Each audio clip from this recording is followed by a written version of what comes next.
Oh, and they come unstuck.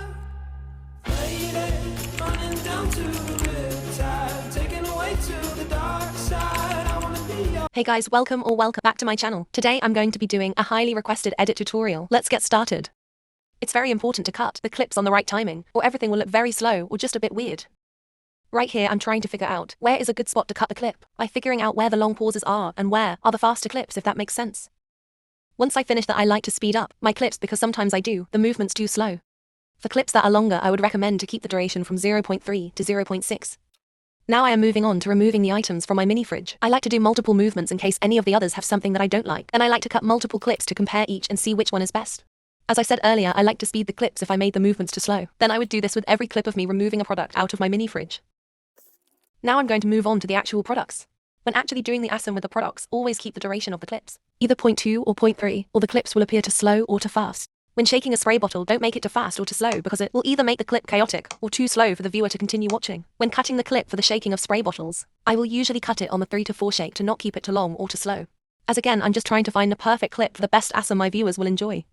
I would recommend speeding up these type of clips from 0.2 to 0.4, but it really just depends how slow or how fast the clip is.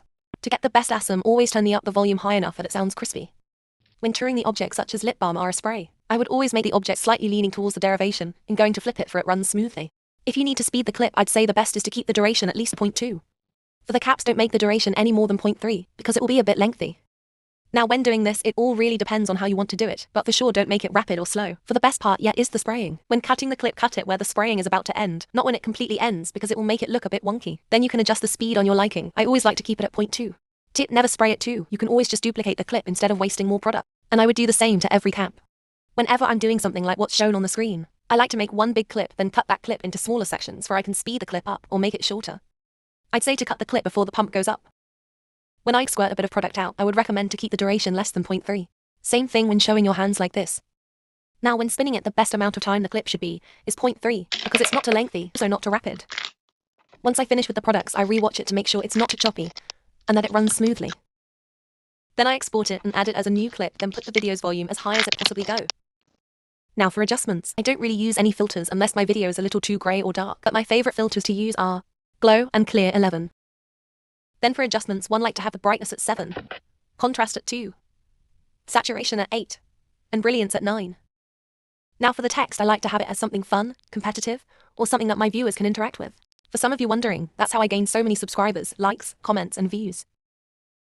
Now for my emoji combo, I like to do whatever matches the theme of the video. Also don't make your text too big because it just looks weird and too big. And here is the finished product.